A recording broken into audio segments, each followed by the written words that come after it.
You wanted the best. You've got the best podcast. The hottest podcast in the world. The Chris Voss Show, the preeminent podcast with guests so smart you may experience serious brain bleed.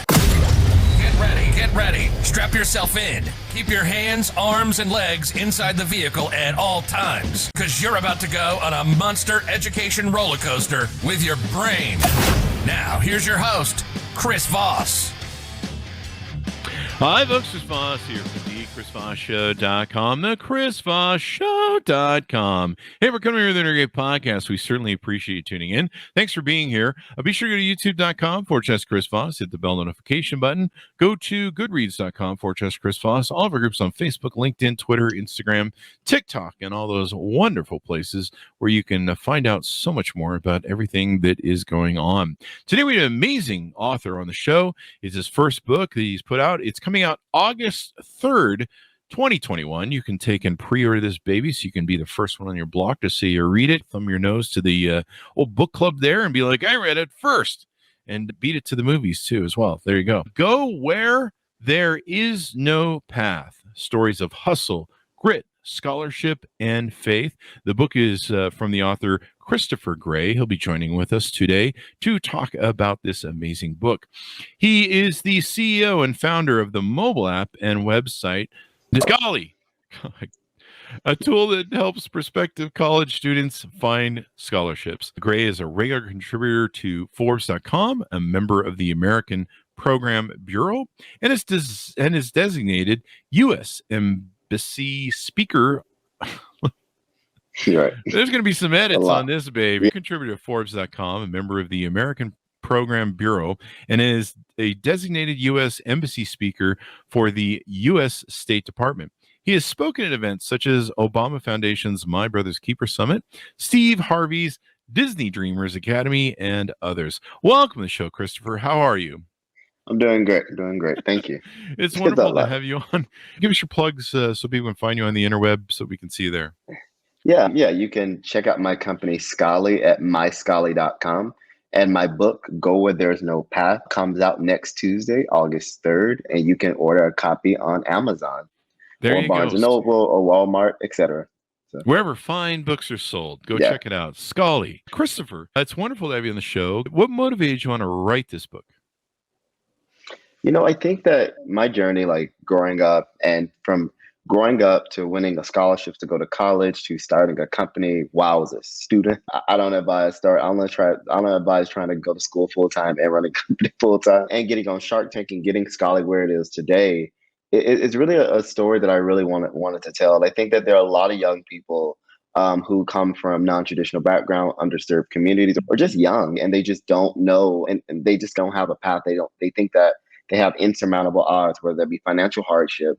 They're a person of color. They just, they think they're too young to start something. They don't have the experience. And I think that I wanted to show people that entire path, from my youth, and how I overcame all these different verticals as a source of inspiration for a lot of people who just don't see a path in front of them, and really being able to create that path for yourself, and just really being able to set goals and believe in yourself, but more importantly, really putting a lot of hustle into showing people with the right amount of hustle, grit, and faith, and persistence, and resilience, that they can achieve whatever they want to achieve. So it's really like, how can you be a source of inspiration for all those people looking to go to college, looking to start a company, looking to make impact, or I'm just looking to change the world. And that's something, and I felt that telling my story, it was a really good way to really help them. That's awesome, man. This is the beautiful part about us telling our stories is right. Not only are we kind of self-serving ourselves a little bit, hey, here's my story, but it helps so many people because they see some of the cathartic journeys that we go on, some of the challenges, how we overcome it, and helps empower them. So give us an arcing overview of the book, if you would, please, of whatever else we haven't covered. Yeah, I think that, I start with my story of youth. I'm originally from Birmingham, Alabama, so I'm sure you don't meet that many people from there. I went to a Manhattan high school. We had a lot of struggles growing up. First, my family go to college. I didn't have, too much guidance. And then there was also financial hardship. And because you didn't have that guidance, I had to figure it out. I had to go. I had no path. And so what I said was I want to go to college. I set a goal. but you got to pay for college, and college is really really expensive. So if I start with that part of like me winning over $1 million in scholarships out of Oh, wow. just applying for hundreds of scholarships and not know what I was going to get, I just applied for all of them. And luckily, I was a good student and all that stuff, so that helped. But then that's the first part. Then the second part is really going through the process of like how I started Scholarly, how I built that, and going into it really how people think about being a young entrepreneur starting a social enterprise, how it was how the idea of Scholarly was really birthed out of me simply wanting to help more people than I physically could, because more people would come to me for help and all that stuff. So that was good. Mhm. And then it goes into one of the, some people call my origin story, being on Shark Tank. It was really that process and how that really took Scholarly to where it is now, and really going into focusing on how you build a product and ultimately showing as a result of that resilience, as a result of overcoming poverty, going to a good school, going to starting a company as a young entrepreneur while you're in school, not being able to have not being able to easy access to funding, all those different things, how I overcame all that, and how Scholarly is like a multi-million-dollar business. We're profitable today, and that journey, because again, a lot of people who are starting companies, especially in tech, they come from money, or they want to raise a friend and family around. They can do that. I didn't have that option. I don't think a lot of people do. So I think that showing people that path, and so the book has that arc of really showing from like youth to that, and really showing you lessons along the way. It's not just like it's not a memoir. It's more, hey, these different phases, and these are the lessons that I learned, and these are how you can apply them to your life. That's awesome. How hard is it to grow up being the first one to go to college? Were your parents putting a lot of pressure on you? You will be the first one to go to college, or was it your own self-pressure? Yeah, I think that I've always been inherently ambitious. I think I was like competitive, and I think one of the things that really helped me was I read a lot of books. So even though I was in an environment where I didn't physically have role models, I read a lot of. I was inspired. I read Black Enterprise. I looked at Wall Street Journal. I was able to through informed media and through books, really.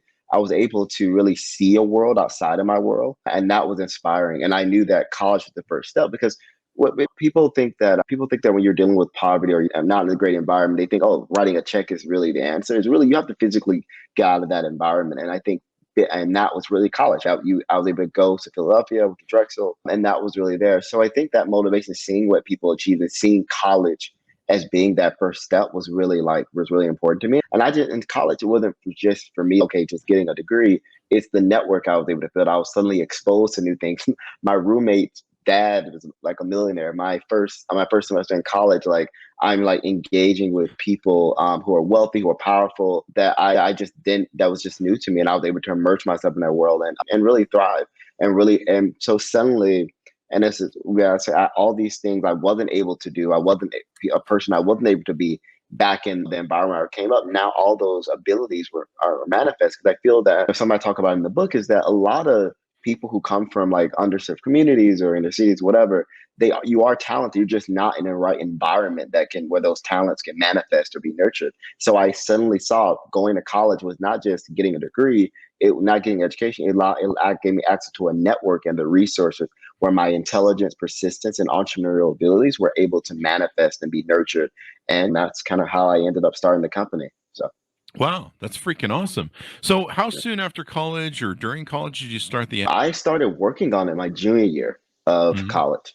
And then we did a soft launch, and then we did our big launch on Shark Tank. We had some press, I think, in USA Today, and then a producer actually reached out to one of my professors and saying, okay, we want to talk to this guy. He made the introduction, and and it was cool. We went up talking. And at first, when the producer reached out, because at the time, Shark Tank, you saw e-commerce brands like Cookie, they sold physical products. So I didn't really think Shark Tank at that time was really tech focused. I think they're a little more so now. They have a little more tech companies on there. So I didn't take it too seriously, but I called the producer. He loved the story, and I was like, so what's next? He was like, you got to submit an audition video telling your story about the company. I did. The show, they liked it, and they were like, oh, guess what? They loved your video, and they want to get you to LA. And I was like, man, the rest is history. Wow. I mean, there's a whole part in the book about Shark Tank, that experience. It's a funny story that happened there. But yeah, I started our big launch was really on Shark Tank, but it's funny, I filmed actually the year before and I aired 8 months later, Serious? Yeah. TV production. So you're able to get the investors still, right, and move forward and stuff. And many years have you guys been working on this now? 6 years. Wow. Yeah, 6 That's years. amazing. Yeah. Yeah. That's Launched awesome, dude. yeah. Launched public in 2015. When you were in school, you were trying to come up, you of course trying to serve yourself by getting scholarships and stuff. And other friends were coming to you going, hey, can you help me with this? Getting scholarships and stuff. Is that how that played out? Yeah, you mean in terms of talking to the students to understand the problem? Yeah, I was like trying to figure out the pathway to why you developed the app Okay. Yeah. So I think it was two things. One, when I got to college, I won a lot of scholarship. I won $1 million in scholarship to go to college myself. That was one thing. And I think that when I got to college, I started to get it was a big story about me winning this money. And I started to just try to help a lot of other students who had similar backgrounds. And one student would hear about it, me, and then another student would hear about me. Then parents would keep inundating me. Some people tried to pay me. It was crazy. And basically, I couldn't help everyone. Physically, I couldn't. I was a student. I was trying to do my own thing. And so I was really, how can I find a way to help as many people as I can without at scale, basically, like in the whole concept of technology. And that was around the boom of the apps. Instagram just got acquired for $1 billion for Facebook. It was like the age of the apps. It was like the gold rush. But even at that time, when I made the first version of the app, I wasn't really looking to turn it into a business. So I found out that you got to have server costs and other things that are associated, paying developers and all that, the thing. And so it was really started, the idea of Scholly, not necessarily just the business, really started as a concept of how do I help more students find money for college? How can I put a technical productize Chris Gray, right? In terms of doing that. And that was really the concept. And that was the origin story of how I really came up with the idea and why I did it. It was really just to help a lot of people. And this is what I love about entrepreneurism and being an entrepreneur. A lot of times we're just trying to solve our own problems. Hey, the widget doesn't do, what I want it to do. And if somebody redesigned this thing and, that works much better. Hey, I bet some other people want this. That's the beauty of it, serving others and sharing that stuff. And according to the Amazon page, tell me if these numbers need updating. The app now has 4 million subscribers who won scholarships totaling more than $100 million. Yep. Wow. Yeah. So we oh my God, like tons of scholarships in our app, and we facilitated and verified a lot of users who have won scholarships for our app. We now even have foundations, millionaires, wealthy people who come to us to start their own scholarships. We now have this cool, Scholly has what we call Scholly Build, where we can pretty much set up a scholarship for a celebrity, a foundation, a business within 2 weeks. And we automate the legal process, the payouts, all of that. They're able to come. So we'll be working with some other people. We work with Graduate Hotels. We work with Natty Light. We did $1 million student loan payoff with them every year. Basically, yeah. So anyone, even if you wanted to start your own scholarship, we can automate that. Yeah. So we're able to just facilitate all this cash and track it. And we have a really cool feature coming out this fall where it's going to be a common app for scholarships where you're going to be able to apply to upward of 1 million different scholarships. One application is going to be like LinkedIn. You create your profile, you do easy apply. We're going to be able to do something like that. So that stuff is coming, and we're excited to have so much support from a lot of our partners because the problem is there's so many opportunities out there for all these students, but if you got to sit and apply for 400 different applications, that's a lot, where we want to bring that all together and create this common app, this universal application for all these scholarships, as many as we can, to help streamline that process. This is pretty freaking awesome. I love it. You guys have your own pool that you guys are creating. Yeah. Mm-hmm. So you're not just dependent upon some of these other different, forms of the stuff. You're creating your own pools. This is beautiful. Yeah. And do you target a certain income level or a certain price? Is there a certain income level? Like my parents are poor, so I got a Pell Grant. Do you, is there a certain type of, are you really helping, I guess what I'm trying to say is you're really helping people in the poverty level and helping them? Yeah, and we have a lot of really good stories that we tell for people who are poor, but actually there's a lot of scholarships, actually close to half of them are simply merit-based. So some don't even look at financial aid. So that's the main thing. We like to convey the myth that scholarships, there are scholarships that are not just for people that are poor. It should be, and there's a lot more for people poor, but there's actually a lot, nearly half the government database are just merit-based, so they don't actually consider income. Because the problem is with these scholarships had to start to understand these foundations is that the government has a very flawed system of determining whether you can afford college. Because the government may say, oh, both your parents make $100K, but they don't take into the fact that they have 4 kids, two or three kids, and Oh, and other expenses. Exactly, that equation isn't that simple. So I think scholars should start to realize that and really make sure that there are merit-based scholarships that can really help empower people, because there are some people who are below the poverty line, but there's some people who still need money for college to help reduce debt, who may have just a who may just have a hey, just a different situation. Like the thing is, like having money, quote unquote, and I've learned that to come in, because there was a time where I'm sure like you were like, when I thought like 100K was, oh my God, like being in Birmingham, Alabama, like, oh, I care about 100. Yeah, like that's amazing. And then now you realize, oh shit, yeah, you got to pay rent and these bills. So, so yeah. it's very different. So yeah, Like yeah. at the end of the month, you're like, I had some money at one time, but now all the bills are paid and now there's new bills. I think this is brilliant because I ran a mortgage company for almost 20 years. And one of the things that was interesting to me, just to let people know, I didn't fulfill that Pell Grant. I deactivated it before I started college, and I'd started a business when I was 18, and I decided to go forward with that business. So once I got that entrepreneur drug, you know what that drug is, I just said, I need to go see where this goes first. And I'm glad that I did. And I'm not saying there's anything bad about going to college. Even then, I think back when I went to college, back when I was a kid, it was still fairly expensive seemingly, but it wasn't as expensive as now.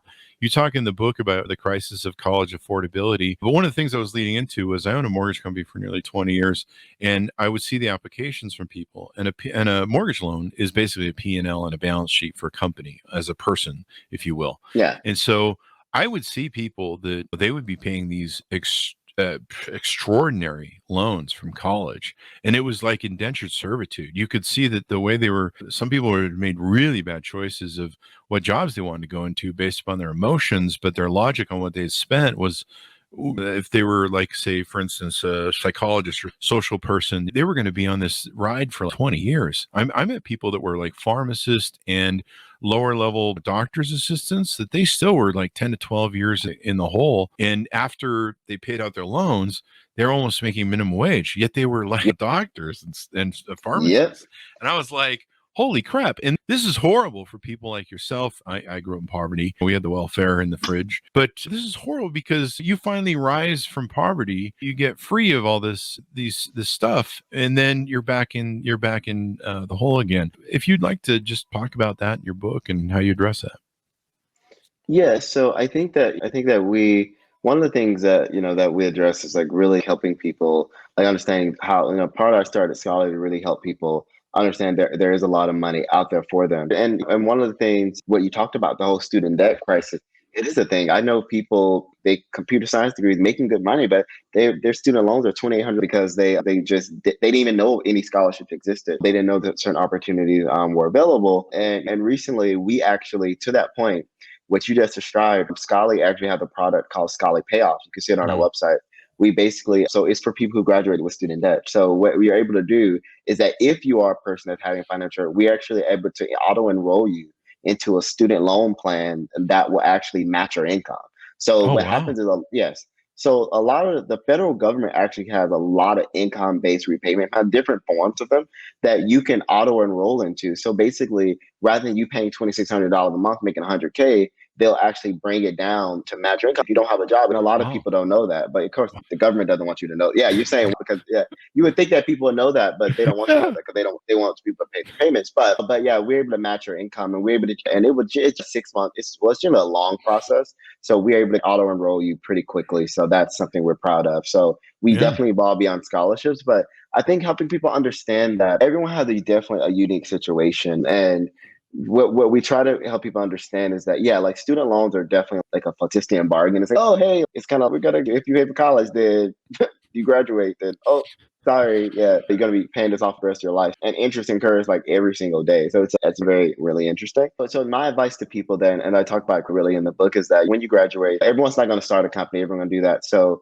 definitely like financial literacy definitely is a thing, and I think that there are ways to really help reduce that debt, because again, it's hard, and people like end up thinking that the education was their key to success, and then they find out, like you said, with the student loan debt and different bills in addition to supporting their family and all these other things they want to do, like it's kind of, they still have that extra burden.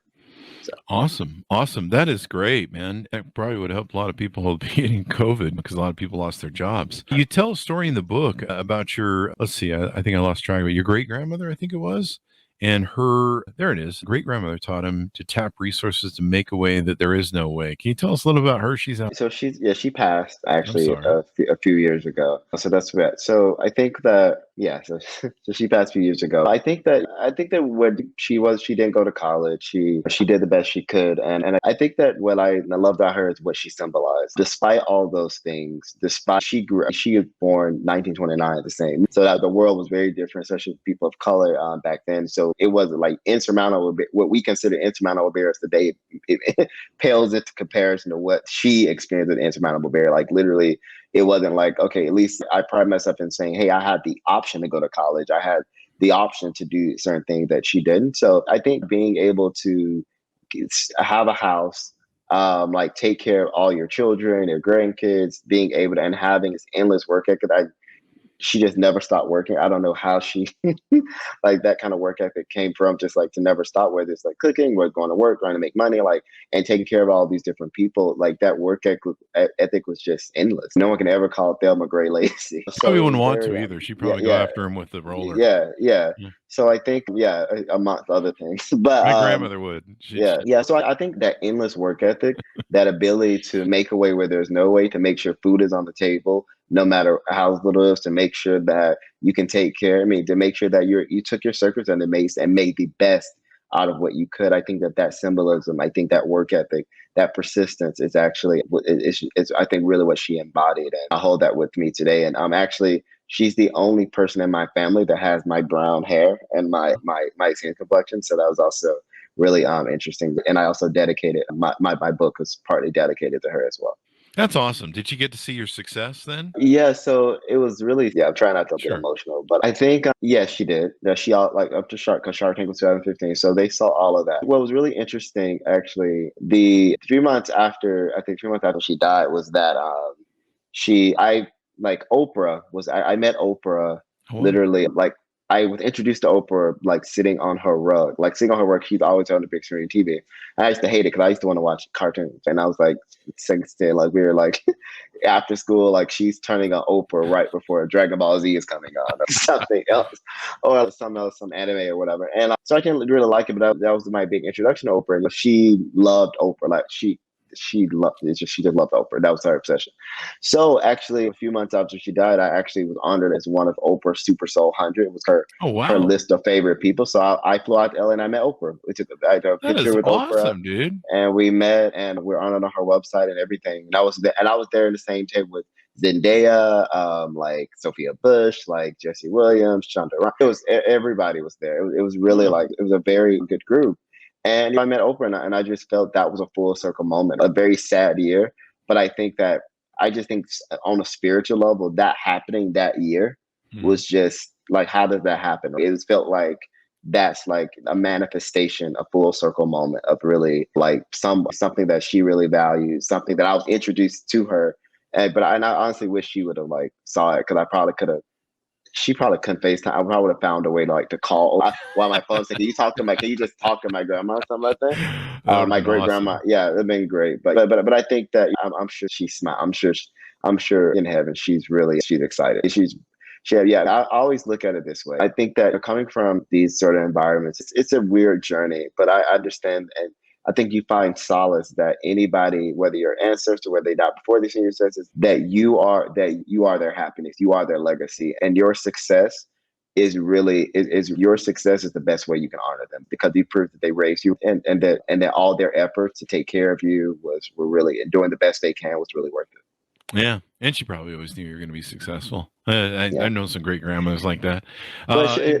She always told. She's right.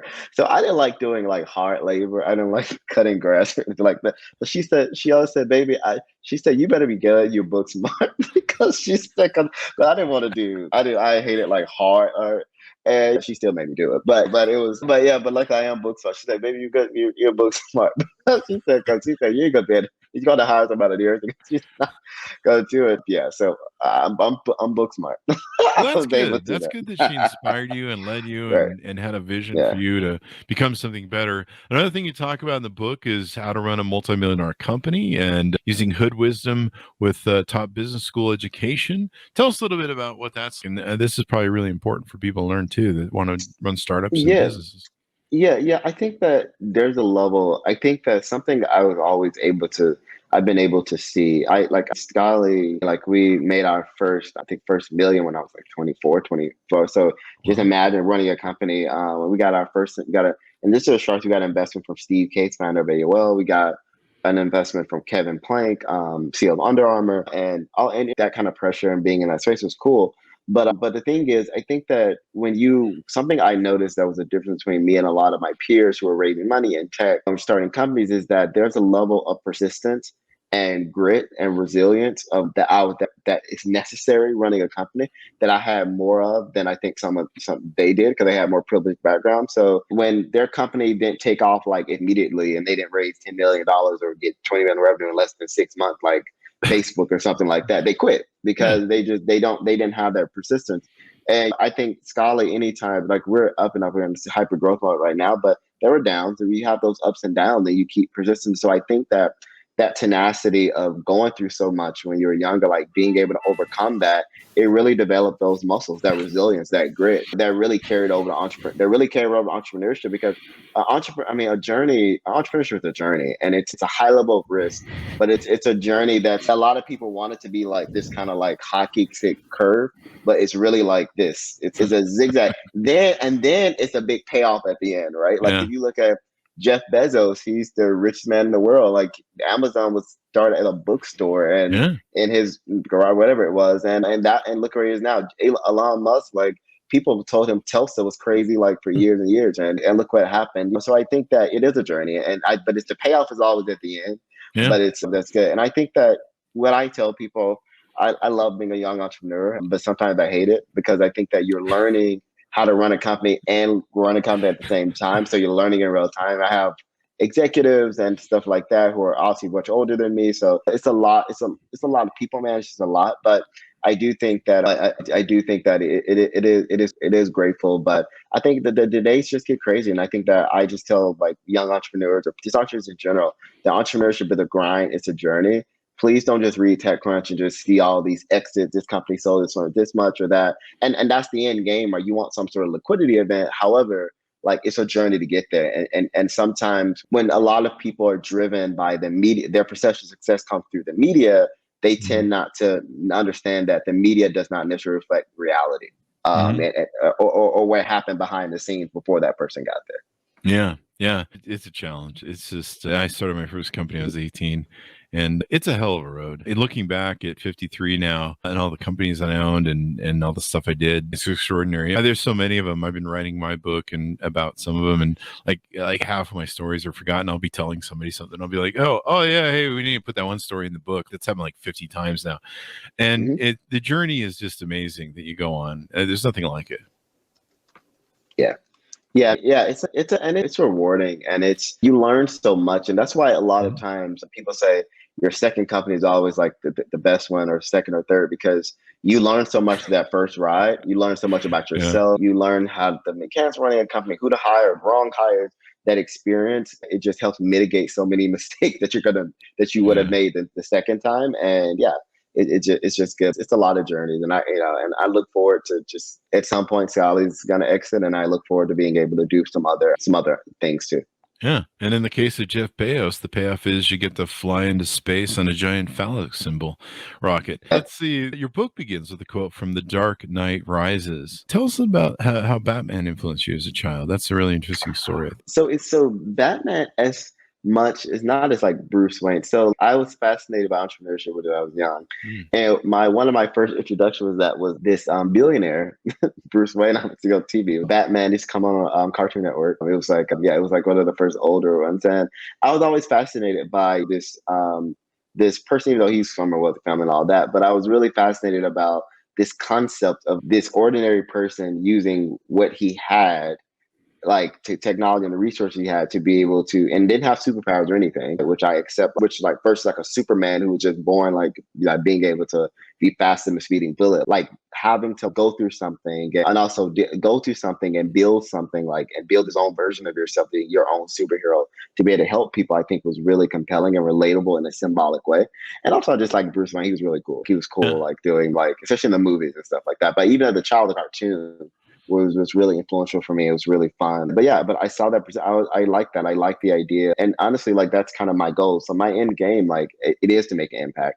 And it is to like, I want to be somebody that accumulates wealth to be and use my experiences to impact others. And like while fictional Bruce Wayne, he obviously inherited money. That was a piece of it. But again, I think that being a person that's able to be in a position of power and have wealth and being able to leverage that wealth to help other people, I think is something I really aspired. And also you can have the cool stuff too, but you can also, but being able to help people and leveraging that, I think is something really important. And I think that's what Batman represents. It's like, is leveraging power, access, and resources. And then you're also a billionaire on the side, which is the cool, useful part of it. And I think that's something that was very symbolic for me, very cool for me. It was very cool for me as a kid, but growing up, and especially as it started to manifest the Christian Bale movies and all this other stuff, I think it really, as an adult, it became much more symbolic.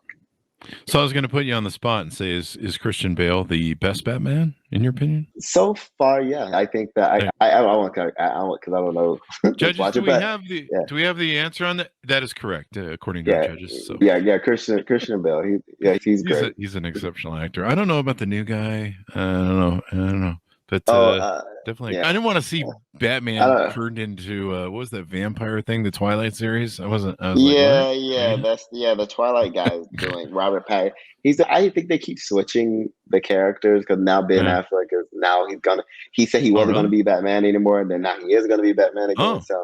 I don't know. It sounds like a legal nightmare. It's like a lot of stuff happening. Yeah. But yeah, there's a new one coming out. Like with another character or something like that, but hopefully he's not running around with his shirt off like that team series. Yeah, but that was the thing. I'm like, it's kind of a little kind of skinnier frame, so I wonder how he fits that mold. But we'll see. It's going to be all suit or something. I don't know. Anything else you want to touch on or share or tease out about the book before we go? No, I really think if you are a young person who's just who had an untraditional background, if you are a person trying to start a company, if you're a person trying to pay for college, if you're a parent who has a child, a young adult who's interested in entrepreneurship, who needs inspiration, who wants to really learn lessons about hardship resistance, grit, and really, or you just want to instill ambition in them in some way or be inspired yourself, and really see a playbook on how to go from A to Z, how to start from zero and get to 100. I think that the book is for you, and I think that there are a lot of really important lessons that are really powerful, and I hope as many people can get a lot from it. And I hope so too, Christopher. It's the stories like this where people rise from poverty, and the odds are stacked against them. You have to fight for every inch you possibly can. I kind of went through not a similar thing, but there always was somebody that would get in our way. And maybe that plays into some of the stuff you talked about from the hood, where sometimes you get a little street level with some people to get where you go. But it's a fight. It's a journey. And I'm glad that you've shared your story so that you can lift other people up. Give us your plug so that people can find you on the interwebs, if you would. Yeah, my Instagram is CJ Gray, CJGRAY 91. That's my Instagram. And go to myscholarly.com and learn more about Scholarly. And you can get the book Go Where There Is No Path on Amazon. Pre-order it today or get it on August 3rd when it comes out. There you go. Get it now. Order it now, guys. Actually, it now. You want to pre-order it now so that he gets all these great sales on the day. As you always want that thing going on. Be the first in your book club to be able to read this book. Give it away to all your friends, relatives, all that good stuff. Thank you very much, Christopher, for being on the show and sharing your inspirational story and just awesome sauce. I love great stories like this. I love people who not only lift themselves up, but also help lift up others because, someone told me writing this book that there's somebody out there just waiting for this book to be published and it will help them and save them. So I'm looking forward to hopefully your book's going to come out and lift some people up and make some difference in lives. So that should be awesome. Thank you. Awesome. Thank you. To my audience, go to youtube.com/Chris Voss. Hit that bell notification button. Go to goodreads.com/Chris Voss. See our groups on Facebook, LinkedIn, Twitter, Instagram, TikTok, all those different places. Thanks for tuning in. Be good to each other, and we'll see you guys next time. Awesome.